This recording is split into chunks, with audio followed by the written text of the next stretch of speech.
Hello people, what's up? मेरा नाम है Vishishta and I welcome you all to another session of the Hindu analysis. आज हम बात करने वाले हैं कि पिछले 4 दिनों में फ्राइडे, सैटरडे, संडे और मंडे को यानी कि 8th, 9th, 10th and 11th of November को क्या क्या हुआ है। चलिए विदाउट एनी फर्दर डिले शुरू करते हैं। सबसे पहले तो many consular camps in Canada cancelled, ऐसा इंडिया का बोलना है। तो हमने पहले डिस्कस किया था without before we had this long break, Diwali का जो ब्रेक था, इसके पहले हमने काफ़ी बार डिस्कस किया है कि इंडिया कनाडा टेंशन्स बहुत ज़्यादा जो चल रहे थे उनके बारे में। उसी के चलते ये स्टेप लिया गया है and India has taken this step. इसमें क्या है, बहुत सारे कॉन्सुलर कैंप्स छोटे छोटे टेम्प्रेरी बेसिस पे लगाए जाते हैं, जिसमें जो इंडियन ओरिजिन के लोग हैं मोस्टली उनको डॉक्यूमेंटेशन, रजिस्ट्रेशन वगैरह में आसानी जाती है ना, उनको हेल्प करने के लिए ये कैंप्स लगाए जाते हैं। बट इंडिया का ये कहना था, बेसिकली इंडिया मतलब इंडिया के डिप्लोमेट्स जो भी रिप्रेजेंटेटिव स्पोक्स पर्सन होता है, उनने गवर्नमेंट के बिहाफ पे ये बोला कि हम इन कैंप्स को बंद करने वाले हैं। किसके चलते? ये जो इंडिया कनाडा रिलेशंस हैं इसके चलते। बिकॉज कनाडा में जो डिप्लोमेट्स थे, इंडियन डिप्लोमेट्स, जो कि कनाडा की रिस्पॉन्सिबिलिटी थी उनको प्रोटेक्ट करना, उनको सेफगार्ड करना, इंडिया के अकॉर्डिंग कनाडा ने ऐसा नहीं किया, which was extremely irresponsible on their part. तो यहाँ पे वही बात हो रही है कि ऐसा बोला गया है कि it was they are basically cancelling a number of consular camps जो उन्होंने प्लान किए थे इंडिया के सिटीजन्स को, इंडियन ओरिजिन जो है उन लोगों को हेल्प करने के लिए in the documentation and registration process. इसके साथ साथ ये बेसिकली फर्दर एस्केलेशन है, मतलब अभी तक ऑलरेडी काफ़ी रिलेशंस खराब हो चुके थे, बट ये आगे बढ़ के फर्दर एस्केलेट करके और रिलेशंस को टेंशन की ओर लेके जाता है। इसको बोलते हैं further escalation. So this is a further escalation of tension between India and Canada. इसी के साथ साथ हाल ही में एक मीडिया ब्रीफिंग हुई थी। उस मीडिया ब्रीफिंग में इंडिया ने ये भी बोला है कि कनाडा को बोला है कि you should follow rule of law. तो जिनको भी कनाडा के हिसाब से जिन्होंने भी वायलेंस परपिट्रेट किया है, all those who are actually responsible for creating violence in both the countries, उनको they should bring to justice. इसको कहते हैं रूल ऑफ लॉ फॉलो करना। तो इंडिया ने कनाडा से बोला है, या रादर मीडिया में बोला है वाइल गिविंग अ स्टेटमेंट, कि कनाडा शुड फॉलो या Canadian government should follow the rule of law and bring all those people who were responsible for violence to justice. So basically यही बात चल रही थी कि कॉन्सुलर कैंप्स जो setup करने वाले थे उन सबको बंद कर दिया गया है, उन सबको बेसिकली कैंसिल कर दिया गया है। ठीक है,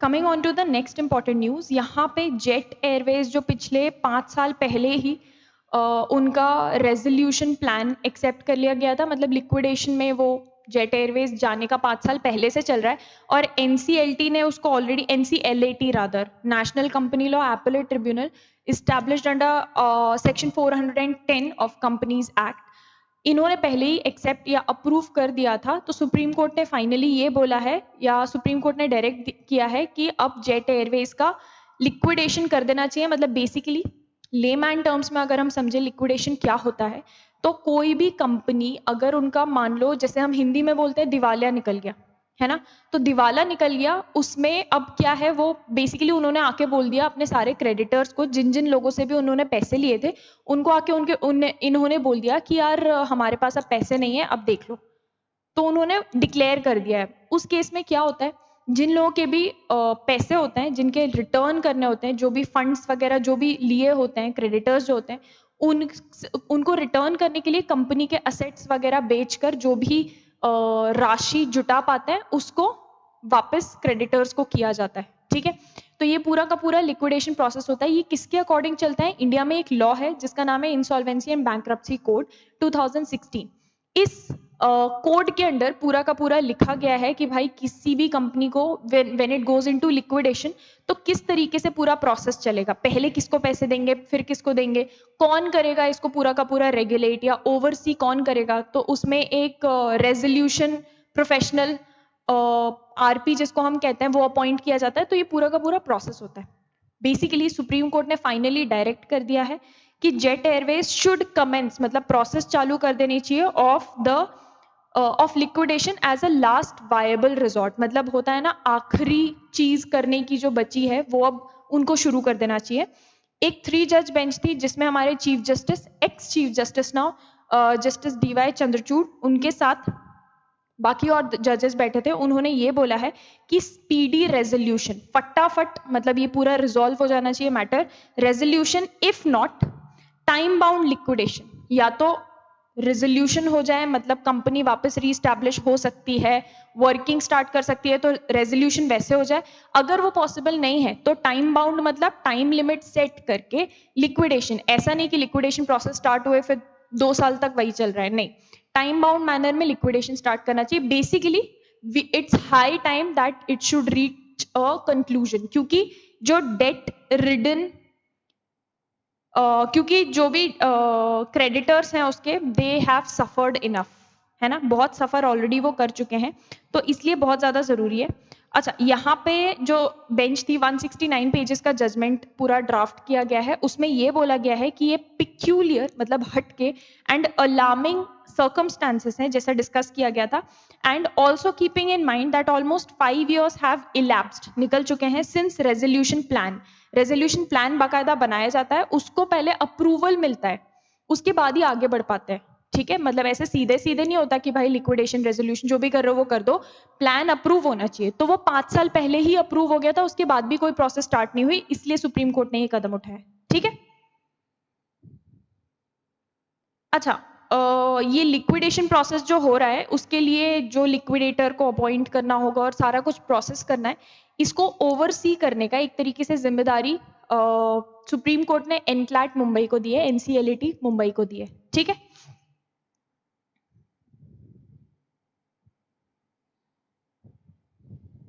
coming on to the next important news,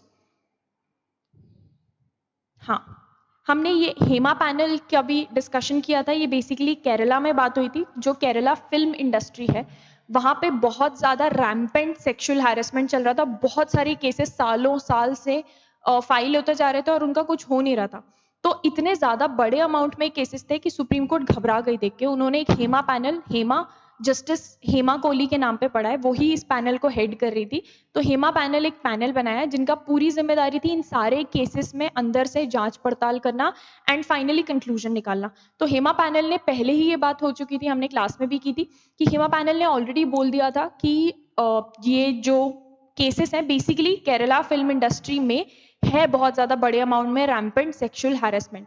although सारे केसेस को वो सामने लाके नहीं डिस्कस कर सके, डिस्क्लोज नहीं कर सकते, क्योंकि बहुत सारी विमेन खासतौर पे ऐसी हैं जो who are not comfortable disclosing their names, है ना, तो इसलिए नाम सामने लाके नहीं बोल सकते, बट उनकी जो भी इन्वेस्टिगेशन हुई है दैट इन्वेस्टिगेशन हैज प्रूव्ड कि रैम्पेंट सेक्सुअल हैरेसमेंट एग्जिस्ट करता है केरला फिल्म इंडस्ट्री में। तो यहाँ पे केरला गवर्नमेंट ने ये बोला है स्पेशल डिवीजन बेंच को ऑफ केरला हाई कोर्ट की प्रीलिमिनरी इंक्वायरी, जो सबसे पहले होती है स्टार्टिंग फेज में होती है preliminary inquiry, being conducted under the close supervision of senior police officers in the case of following K Hema panel committee report will be completed before December end। तो उन्हें एक तरीके से डेडलाइन दी है Kerala high court को, या Kerala high court ने जो स्पेशल कोर्ट इस्टेब्लिश किया है इसी पर्पस के लिए, स्पेशल डिवीजन बेंच बिठाई है, वो फॉलो अप लेगी कि भाई मैटर का क्या हो रहा है। अब रिपोर्ट प्रिपेयर करके तो पैनल ने दे दी, उसके ऊपर अगर कोई एक्शन नहीं लिया जाता है जो एग्जीक्यूटिव का काम है, तो फिर तो कोई पॉइंट ही नहीं है रिपोर्ट प्रिपेयर करने का। तो इसमें केरला गवर्नमेंट ने बोला है कि भाई हमने पुलिस को जिम्मेदारी दी है और पुलिस में भी सीनियर ऑफिशियल्स को जिम्मेदारी दी है कि प्रीलिमिनरी इंक्वायरी करें इन पूरे के पूरे केसेस में, और उस इंक्वायरी का जो डेडलाइन सेट किया है वो दिसंबर एंड तक किया है। तो दिसंबर एंड तक ये इंक्वायरी पूरी की पूरी करके देख कर कौन से केस में क्या केस है, everything will be done, prove करके कि कौन सा केस सच है कौन सा केस फेक है, all this things will be looked into and उसका report we will submit by December and. Okay,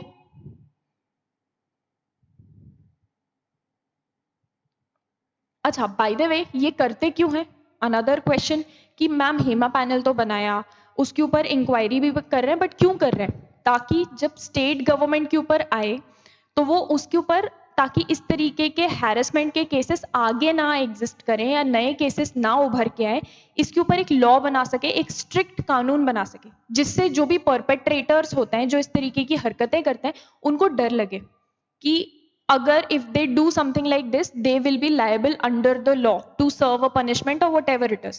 तो इसलिए एक इनैक्टमेंट बनाया जाए, स्टेट इनैक्टमेंट बना पाए, इसलिए इंक्वायरी और सब कुछ की जा रही है. आप बेसिकली क्राइम को हैंडल कैसे करते हो? पनिशमेंट देके, है ना, या सोसाइटी को सुधारते कैसे हो? लॉ बना के. तो अगर यहाँ पे हमको एक प्रॉब्लम दिख रही है, आप जब लॉ, अगर if any of you is doing law, आप आगे जाके जब इंटरप्रिटेशन ऑफ स्टैट्यूट्स पढ़ते हो तो उसमें एक ये आता है कि भाई किसी लॉ को समझने का एक तरीका ये भी होता है जिसको हम मिसचीफ रूल कहते हैं.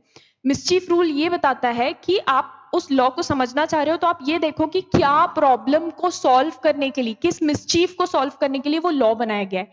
तो जब ये लॉ आगे जाके बनेगा, वो बनाया गया है इस प्रॉब्लम को सॉल्व करने के लिए, जो कि केरला फिल्म इंडस्ट्री में बहुत बड़े अमाउंट में rampant left and right everywhere sexual harassment के केसेस एग्जिस्ट करते हैं, इसको सॉल्व करने के लिए. ठीक है, लॉन्ग टर्म बात करते हैं हम यहाँ पे.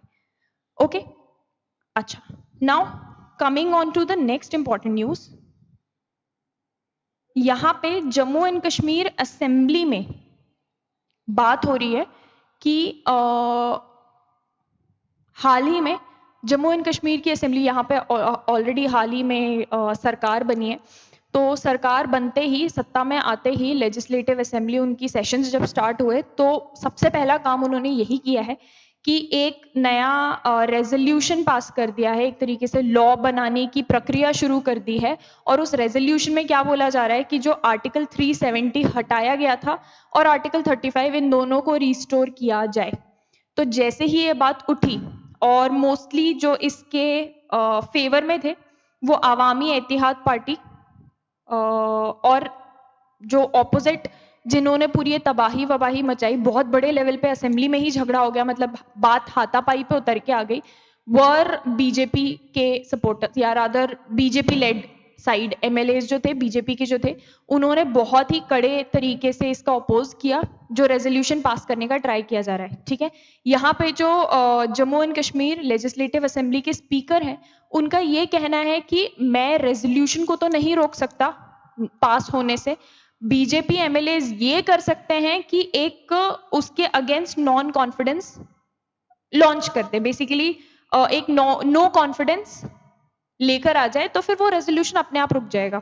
तो बेसिकली उनका ये कहना था कि लीगल तरीके से या प्रोसीजर जो एस्टैब्लिश्ड है पार्लियामेंट का, रादर लेजिस्लेटिव असेंबली का, उसके अकॉर्डिंग काम कर सकते हैं. मैं सीधा सीधा उठ के तो रेजोल्यूशन रोक नहीं सकता. तो अगर पास होता है सबकी मेजॉरिटी वोट से तो फिर वो पास होकर रहेगा. That's what the speaker said.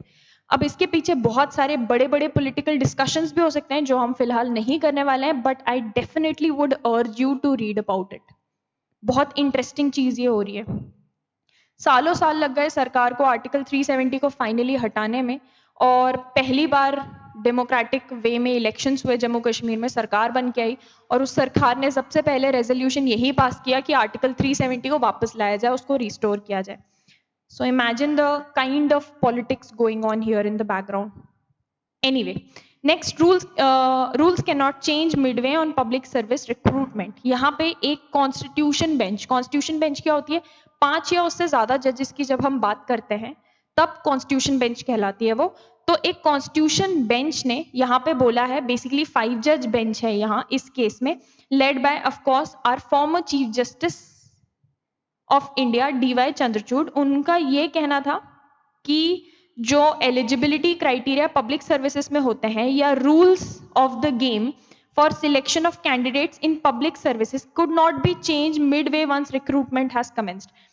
कोई भी पब्लिक सर्विस एग्जाम है, उसमें रिक्रूटमेंट स्टार्ट हो चुका है, लोगों की भर्ती स्टार्ट हो चुकी है, तो आप बेसिकली एक तरीके से आपने गेम खेलना स्टार्ट कर दिया. आपको पहले से सेट रूल्स पता थे, उसके अकॉर्डिंग आपने गेम ज्वाइन किया, उसको खेलना स्टार्ट कर दिया, है ना.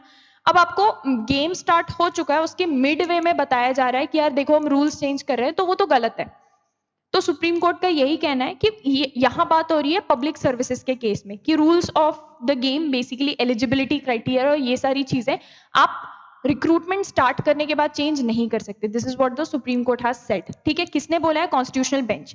टू कोट देम, उनका ये कहना है कि eligibility criteria for being placed in the select list notified at the commencement of recruitment process can not be changed midway मतलब आधा रिक्रूटमेंट आधे लोगों का हो चुका है या प्रोसेस स्टार्ट हो चुकी है और candidate is in the process और उसके बाद आप रूल्स चेंज कर रहे हो, ये अलाउड नहीं है. Midway through the recruitment process, unless the extant rules so permit or the advertisement which is not contrary to the basically public service के लिए, गवर्नमेंट सर्विस कोई पब्लिक सर्विस कहते हैं, उसके लिए जो एडवर्टीजमेंट निकल रही है या जो कैंडिडेट्स को पहले से ही रूल्स दिए गए हैं या बताए गए हैं उसमें मेंशन्ड हो कि देखो प्रोसेस स्टार्ट होने के बाद हम चेंज कर सकते हैं. अगर ये मेंशन्ड है तब तो ठीक है. अगर मेंशन भी नहीं है ना एडवर्टीजमेंट में ना जो उनको एक्सटेंट रूल्स दिए गए हैं उनमें, उस केस में मिडवे पब्लिक सर्विस के रिक्रूटमेंट में रूल्स चेंज नहीं कर सकते, ऐसा सुप्रीम कोर्ट का कहना था. ओके.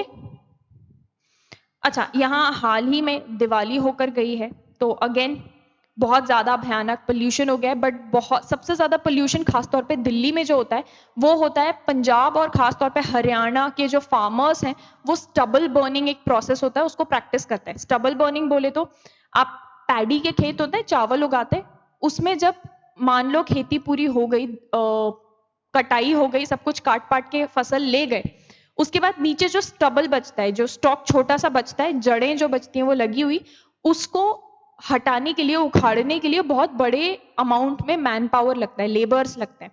तो फार्मर्स क्या करते हैं, छुपके से वो सूख जाता है, पूरा का पूरा भूसा बन जाता है, तो छुपके से ऐसे रात के टाइम पे खासतौर पे एक कॉर्नर में आग लगा देते हैं ताकि फिर बेसिकली मैन पावर नहीं इंप्लॉय करना हुआ, पूरे जल जाएगा ये स्टबल बचा हुआ पूरा का पूरा.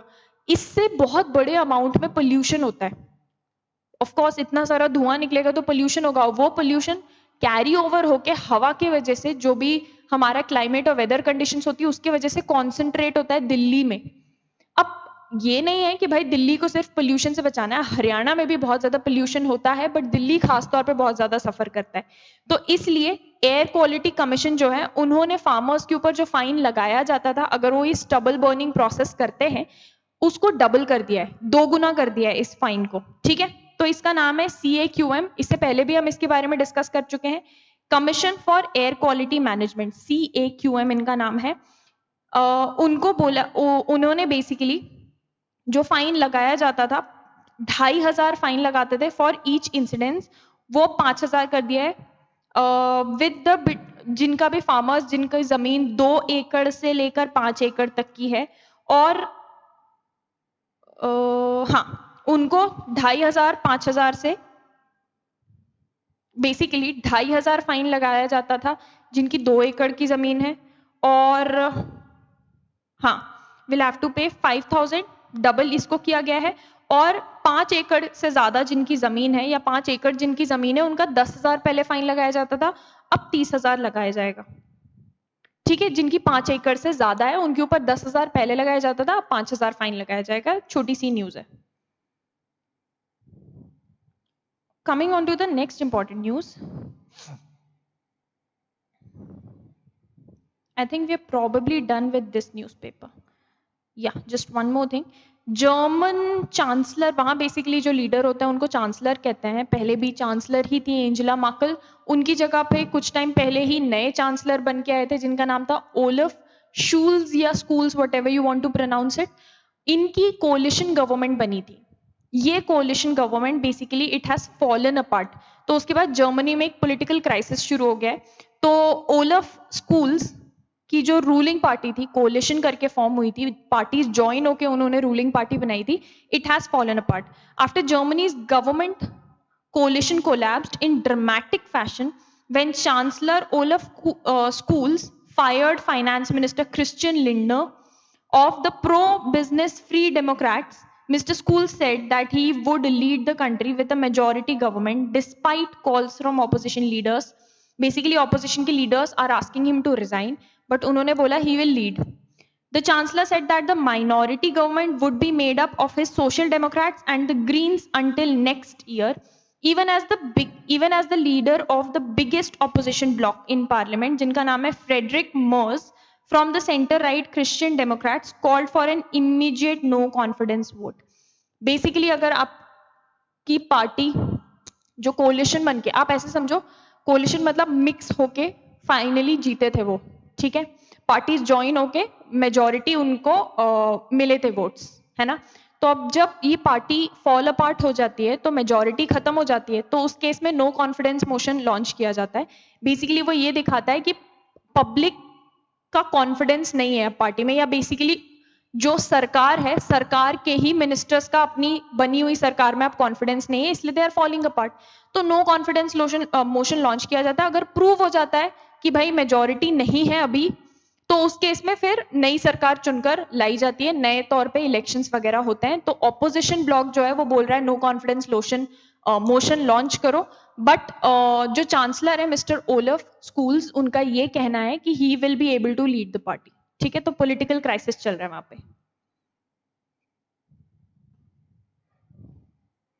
Coming on to the next important, I think that's all for today. Not today, this paper. अच्छा, नेक्स्ट इंपॉर्टेंट, 9th को क्या क्या हुआ है, तो ये बहुत बड़ा एक रूलिंग आई है जिसमें सुप्रीम कोर्ट ने ओवर रूल कर दिया है 1967 का एक डिसीजन आया था AMU, अलीगढ़ मुस्लिम मेजॉरिटी के माइनॉरिटी टैग पर, अलीगढ़ मुस्लिम यूनिवर्सिटी के माइनॉरिटी टैग पर। ठीक है, तो an educational institution established by minority community will not lose its identity once it is recognised through a statute. ऐसा सुप्रीम कोर्ट ने डिक्लेयर किया है इन अ 4:3, मतलब बहुत क्लोज माइनॉरिटी थी और मेजॉरिटी थी, एक भी इधर उधर होता तो पूरा जजमेंट पलट जाता। बेसिकली सुप्रीम कोर्ट ने ऐसा बोला है, अगेन बेंच लेड बाय 4:3, मतलब 7 जज बेंच थी, and it was led by justice DY Chandrachud. उनका ये बोलना है कि कोई भी एजुकेशनल इंस्टीट्यूशन जिसको एक माइनॉरिटी कम्युनिटी ने इस्टेब्लिश किया है, उसका identity as what, as a minority institution, वो they will not lose it, वो खोएगी नहीं, इवन इफ एक लॉ उसको रिकग्नाइज कर लेता है या स्टैट्यूट रिकग्नाइज कर लेता है। ठीक है, majority judgment, it was authored by the chief justice, it was based on the petition seeking minority status for Aligarh Muslim University. Chief Justice Chandrachud उनका ऐसा कहना था that an institution established by minority community was indeed a minority educational institution, but the onus was on the community to prove that they had established the institution to preserve and retain their cultural fabric. उनका ये कहना था कि एक minority community ने जो भी institution establish किया है, एजुकेशनल इंस्टीट्यूशन खास तौर पे, वो माइनॉरिटी ही माना जाएगा, लेकिन ये प्रूव करना कि वो इंस्टीट्यूशन एक जिस माइनॉरिटी कम्युनिटी ने इस्टेब्लिश किया था, वो उन्होंने इसलिए इस्टेब्लिश किया था कि अपने कल्चर को प्रोटेक्ट और रिटेन करने के लिए, इसका पूरा का पूरा बर्डन इस चीज को प्रूव करने का उस कम्युनिटी के ही ऊपर रहेगा। ठीक है, पहला पार्ट ये। Next, justice Suryakant, justice Dipankar Datta and SC Sharma, इन तीनों ने डिसेंटिंग ओपिनियन दिया है। आपके लिए ये याद रखना भी इंपॉर्टेंट है, ठीक है, कि डिसेंटिंग ओपिनियन किनका था। कोर्ट ने रिटर्न किया था the case to regular bench to examine the question of AMU's minority status. तो कोर्ट ने बोला था कि भाई पहले तो पता करो AMU के माइनॉरिटी स्टेटस के बारे में। ठीक है, जो पिटिशनर थे उन्होंने चैलेंज किया था 5 जज बेंच को, जो 5 जज बेंच जजमेंट आया था 1967 में। इस केस का नाम भी इंपॉर्टेंट है, S Azeez Basha versus Union of India. इस केस में क्या बोला गया था कि AMU एक सेंट्रल यूनिवर्सिटी है और इसको माइनॉरिटी इंस्टीट्यूशन नहीं माना जाएगा।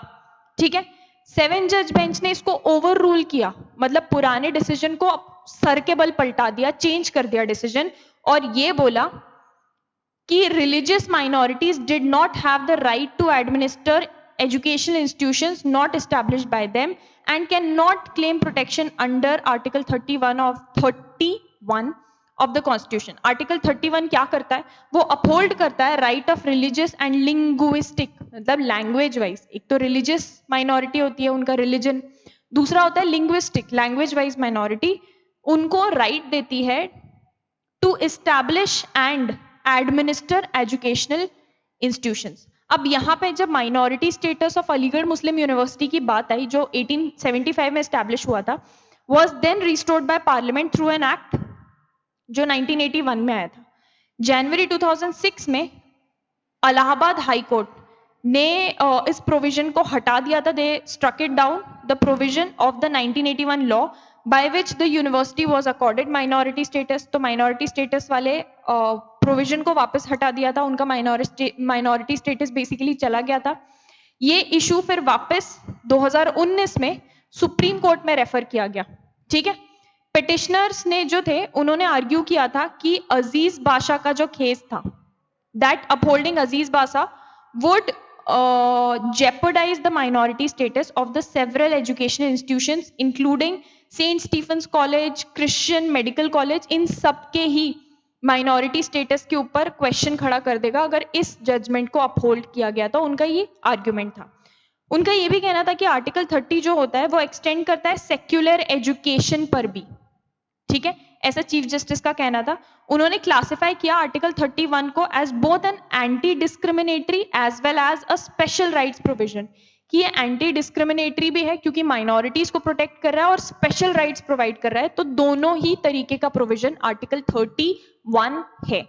ठीक है, सो बेसिकली उन्होंने अपहोल्ड किया है, सॉरी ओवर रूल किया है 1970 में 67 में जो सुप्रीम कोर्ट का पुराना वर्डिक्ट था उसको, और नया जजमेंट दिया है।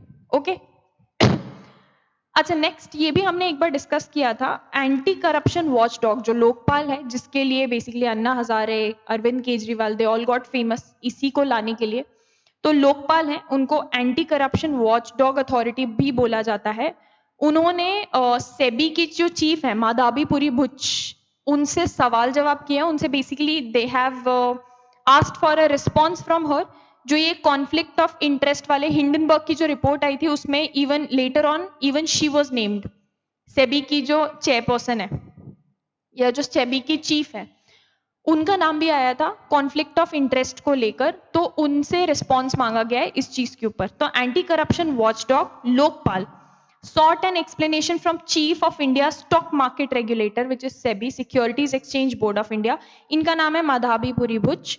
On the conflict of interest charges उनके अगेंस्ट जो लगाए गए हैं 3 अलग अलग कंप्लेंट्स में, और उन कंप्लेंट्स में जो हिंडनबर्ग रिपोर्ट जिसके वजह से पूरा अडानी ग्रुप हिल गया था, उस रिपोर्ट को रेफर किया गया है। ठीक है, ये ऑर्डर इशू किया गया था by a bench led by Lokpal chairperson justice A.M. Khanwilkar. बहुत इंपॉर्टेंट है, आपसे एक वर्ड में पूछा जा सकता है, who is the chairperson of Lokpal? तो जस्टिस A.M. खानविलकर। ठीक है, उन्होंने ये स्ट्रेस किया that this was only a procedural direction and does not explicitly name miss Buch. उन्होंने ये बोला है कि भाई ये जो सवाल जवाब पूछताछ है ये बस प्रोसीजर हम फॉलो कर रहे हैं और ये डायरेक्टली उनको क्वेश्चन या नाम नहीं, उनको नेम नहीं करता। ठीक है, हाउएवर ये ऐसा इंप्लाई करता है कि miss Buch is required to file an affidavit within 4 हफ्ते 4 weeks from the receipt of the order and Lokpal bench will take up the matter for further consideration on the 19th of December. ठीक है, अच्छा अब report में क्या आया था? Hindenburg research उनके हिसाब से बेसिकली उन्होंने अलेज किया था, ये एक तरीके से अलेज करने का मतलब होता है उन्होंने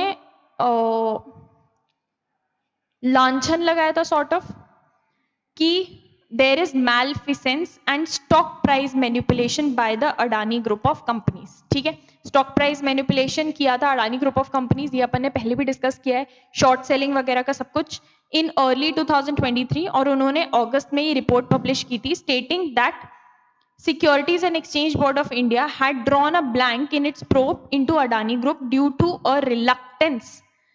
हिंडनबर्ग ने फिर ये भी बोला, पहले तो देखो सेबी को जिम्मेदारी दी कि भैया देखो ये अडानी ग्रुप के ऊपर जो इन्होंने चार्जेस एलिगेशंस बेसिकली लगाए हैं ये सही है कि गलत। ठीक है, इसमें सेबी ने बेसिकली बोला कि भाई हमको तो कुछ नहीं दिख रहा। तो हिंडनबर्ग ने वापस से एक रिपोर्ट लॉन्च की, उसमें उनका ये बोलना है कि सेबी को कुछ इसलिए नहीं दिखा क्योंकि सेबी नहीं चाहता था to follow a trail that may have led to its own chairperson. उनने नई रिपोर्ट निकाली और उसमें यह बोला कि भाई सेबी को कुछ इसलिए नहीं मिला क्योंकि वो ढूंढना ही नहीं चाहते थे ऐसी लिंक, क्योंकि अगर वो कुछ मिल जाता तो वो पूरा का पूरा लिंक तो अपनी खुद की चेयरपर्सन पे ही जा रहा था, तो इसलिए सेबी ने छोड़ दिया, कुछ ढूंढा ही नहीं, ऐसा रिपोर्ट में निकाला गया। ठीक है, following the research firm's report, SEBI as well as Miss Butch and her spouse Dhaval Butch, who were also named in the report, had issued separate statements in a bid to clarify those charges. उसके अलावा एक complaint file की गई थी लोकपाल के साथ अगस्त 13, 2024 को, naming public servant miss Buch, against whom action was sought under the Lokpal and Lokayukt's Act for allegedly having committed an offence punishable under the Prevention of Corruption Act. तो बेसिकली इसी से related affidavit उनको submit करना है, response मांगा जा रहा है, सफाई देने का मौका दिया जा रहा है उनको, ठीक है। इसके अलावा मोस्टली सारी की सारी पॉलिटिकल न्यूज है।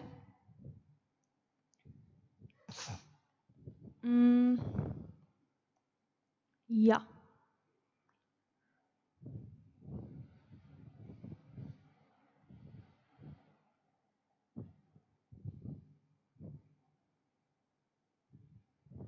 coming on to the next newspaper.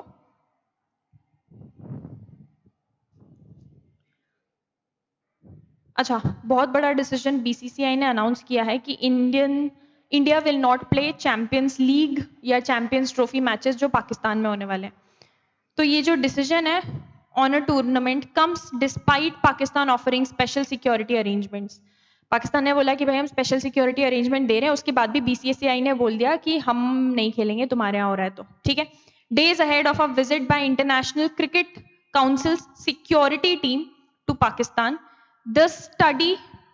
To study the situation for the champions trophy next year.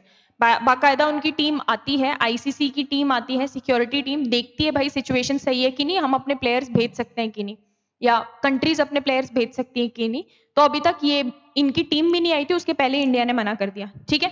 BCCI ने बेसिकली ऑफिशियली कम्युनिकेट कर दिया है कि वो इंडियन टीम या इंडियन प्लेयर्स को पाकिस्तान इस टूर्नामेंट के लिए नहीं भेजने वाले हैं, साफ साफ, ठीक है।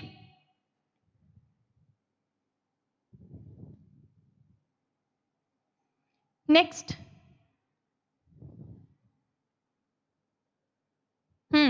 COP29 होने वाली है बाकू में basically.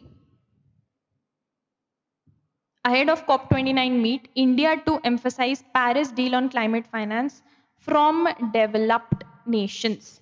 With the 29th edition of Conference of Parties set to commence in Baku, India is expected to stick to its stance of getting developed countries to increase climate finance. जो ये climate change activities की जा रही हैं, जो भी basically zero carbon achieve करने के लिए, net zero carbon emission achieve करने के लिए, इसमें फाइनेंस की तो जरूरत पड़ेगी।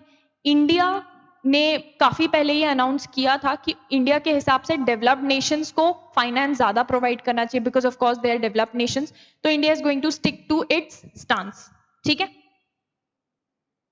A broad term for money for adapting to the impacts of climate change, but without deviating from the principles agreed to in the Paris Agreement text. COP15 जो Copenhagen में हुआ था, वहां पे कंट्रीज ने अग्री किया था कि एक क्लाइमेट फाइनेंस टारगेट सेट करेंगे, वेयर बाय डेवलप्ड कंट्रीज जो है वो कलेक्टिवली मोबिलाइज करेंगे, मतलब फंड इकट्ठा करेंगे कुछ $100 बिलियन का per year by 2020 to meet the needs of developing countries, ठीक है।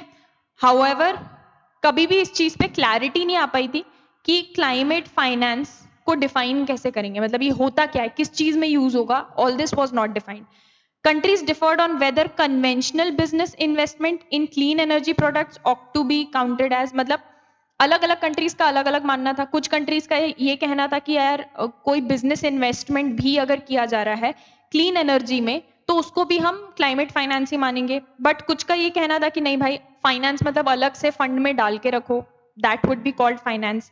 तो 2022 में और जो OECD थी, which is organisation for economic cooperation and development, उन्होंने क्लेम किया that the target of $100 billion have been achieved. अच्छा, 2021 में फिर जो कॉप हुई थी उसमें कंट्रीज ने डिसाइड किया था that more money would be required to keep the Paris goals feasible. जो पेरिस अग्रीमेंट में गोल सेट किए थे उसको पॉसिबल बनाने के लिए और फंड्स की जरूरत है, $100 बिलियन भी काफी नहीं है। Targets had been slashing global emissions by 45%। जो उस पेरिस अग्रीमेंट के टाइम पे जो ग्लोबल कार्बन एमिशंस थे उनको 45% से कम करना है बाय 2030, ठीक है। ये पेरिस अग्रीमेंट में डिसाइड किया था। And keeping temperatures rise below 2 degrees of pre industrial levels, ये सब डिसाइड हुआ था, ठीक है। तो फाइनली इसमें ये COP29 में अगेन इसी चीज के ऊपर बात होने वाली है जो बाकू में होने वाला है, and India is going to reiterate its stance which says कि whatever has been decided, और डेवलप्ड कंट्रीज को क्लाइमेट फाइनेंस में ज्यादा फंडिंग प्रोवाइड करनी चाहिए.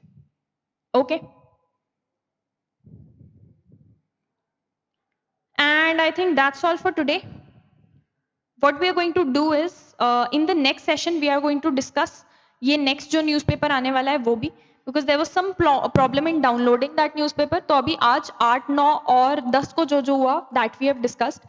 In the next session which is going to happen on Friday, तब हम discuss कर लेंगे कि पिछले 4 दिनों में अगेन क्या क्या हुआ है. तो 11, 12, 13 और 14 को क्या क्या हुआ है, we are going to discuss on 15th which is the upcoming Friday. Okay, so I'll see you guys again then. तब तक के लिए हंसते रहिए, मुस्कुराते रहिए, एंड करंट अफेयर्स को रिवाइज करते रहिए, because I think current affairs में रिविजन इज एवरीथिंग. आपको कंसेप्ट समझ में आ जाएगा बट आपको एक बार में कुछ भी याद नहीं रहेगा. अगेन बाई वीकली सेशंस का पॉइंट ये है कि अगर आप ये 2 सेशंस हफ्ते के लगा लेते हैं तो काफ़ी हद तक आपका न्यूज़पेपर रीडिंग तो कवर हो ही जाती है. बाकी जो आपको पढ़ाई करनी है वो आपको इसके अलावा करनी पड़ेगी. You won't have to sit and read the newspaper every day. और खासतौर पे अगर आप द हिंदू रीड कर रहे हो तो उसमें तो बहुत सारे और ऐसे सवाल भी आते हैं कि रेलेवेंट क्या है, इररेलेवेंट क्या है, और इतना सारा पढ़ें और बहुत सारी चीज़ें तो समझ में भी नहीं आती है. ऑल दैट हैपन्स, है ना. तो यहाँ आपका न्यूज़पेपर रीडिंग सॉर्ट हो जाएगा. You can pay attention to the other subjects and other things, but make sure that you do not miss these 2 sessions in the week. और आसान ही है 2 सेशंस यार, हर दिन भी कर सकते थे लेकिन उसमें फिर डिसिप्लिन नहीं आ पाता, है ना. तो हफ्ते के 2 तो काफ़ी आसान है अटेंड कर पाना. So make sure that you don't miss them. Okay, so I'll see you guys again in the next session. Thank you all for joining me in today's session. This is Vishishta signing off. Bye bye.